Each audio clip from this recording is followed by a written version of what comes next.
everybody. How are you? Jeff. How are you? How are you? We have breaking news. Everything good? Israel, as you know, turned back. They didn't do that raid this morning, fortunately. That was a big thing. Appreciate it. They had a lot of planes going, and they were going to do something, and they didn't do it. We're happy about that. Very happy about that. So the ceasefire is very much in effect, and I think we're going to keep it there for a long time. Did you speak to Prime Minister Netanyahu about that? I did. What did you tell him? I said, you got to turn back the planes. They were going to go because, look, they hit him very hard after we made the deal yesterday. They were entitled to, but nobody thought that would have happened. But they hit him very hard, and that shouldn't have happened. And then, as you know, Iran hit them very hard last night because of that. I don't think they would have, except for the first hard hit. And I guess a missile was launched a couple of minutes afterwards, which went nowhere, which hit nothing. And there was going to be a retaliation this morning by Israel. And they said, you got to call back the planes. It's enough. It's enough. And they did, which I respect very greatly.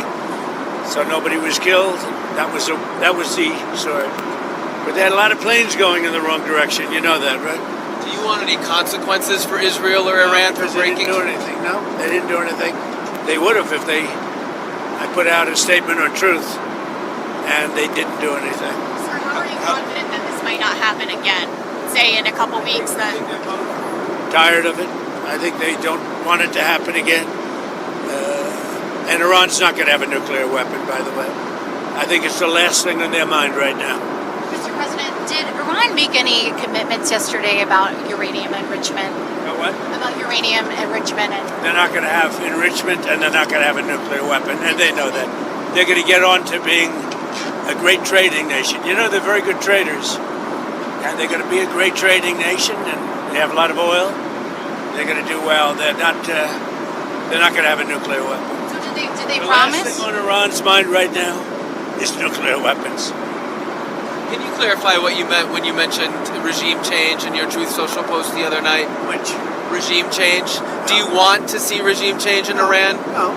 If there was, there was. But no, I don't want it. I'd like to see everything calm down as quickly as possible. Regime change takes chaos. And ideally, we don't want to see so much chaos. So we'll see how it does. You know, the Iranians are very good traders, very good business people. And they got a lot of oil. They should be fine. They should be able to rebuild and do a good job. They're never going to have nuclear, but other than that, they should do a great job, which is exactly where I've been saying for years. You cannot let Iran have a nuclear weapon. But we're going to be with, where's Marco? I think Marco's here someplace. You know, our great Secretary of State. But we cannot let them have a nuclear weapon. They won't have a nuclear weapon. And I will tell you, the last thing on their minds is nuclear weapons. They don't even want to think about nuclear. And our B-2 pilots made this all possible. They had a magnificent hit in the dark of night with no moon, no light, no nothing. They hit the target perfectly, wiped it out. And the press is very disrespectful. I saw CNN fake news going, well, maybe it wasn't a perfect hit. It was perfect. They said maybe it did destroy it. We agree it did destroy it, but maybe it could have destroyed it more. No, it couldn't have destroyed it more. Everyone hit.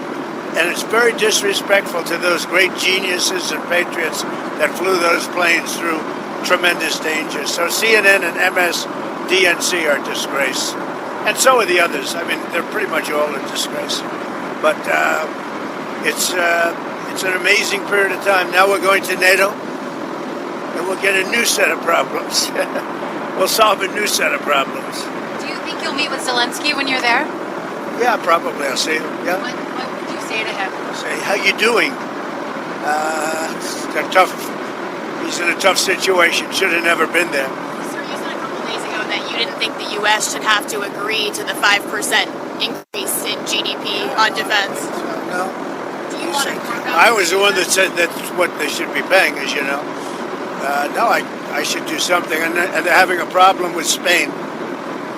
There's always a problem with Spain. Because Spain's not agreeing, which is very unfair to the rest of them, frankly. So the U.S. won't be increasing our GDP to 5%. We should pay what everyone else, you know, they're in Europe, we're not. You know, a lot of that money goes to rebuilding their bridges, their roads, so it can take heavy equipment. And, we don't have any roads in Europe. We don't have any bridges in Europe. So, no, it wouldn't be quite the same thing for us. But we're with them.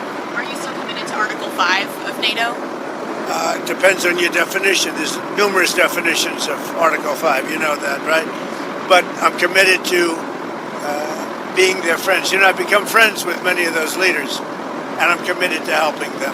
What do you want the role of NATO to be going forward once these other countries are spending more? By having a unified system, I think we're going to have stronger peace, better peace, and I think we have that. When I went to NATO, they were broke. When I first started this whole thing, it seems like a long time ago, 9 years, right? But they were broke. I knew it immediately. I said, you guys are broke. They weren't paying their dues. 7 of the 28 countries, at the time it was 28, were paying their dues, but they weren't paying very much. NATO was broke. Then I said, you're going to have to pay, and we did a whole thing, and now they're paying a lot. Then I said, you're going to have to lift it to 4% or 5%, and 5% is better. I guess they're voting on that today, but they're going to be lifting it to 5%. That's good. It gives them much more power. Mr. President, if there's language in the final summit declaration about aggression by Russia, would you be okay with that kind of language? Well, I'll have to take a look at it, but, I'd like to see a deal with Russia.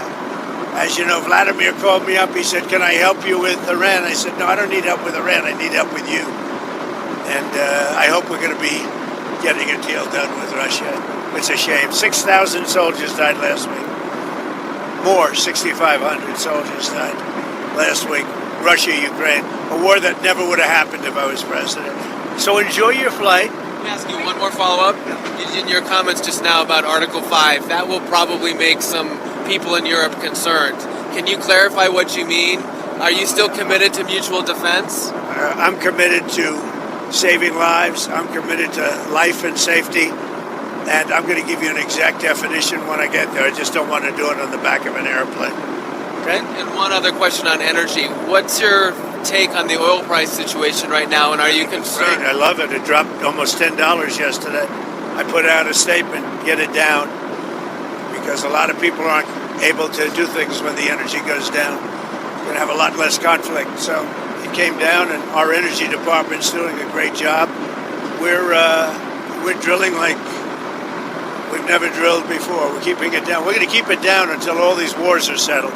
Thank you very much, everybody. I'll see you.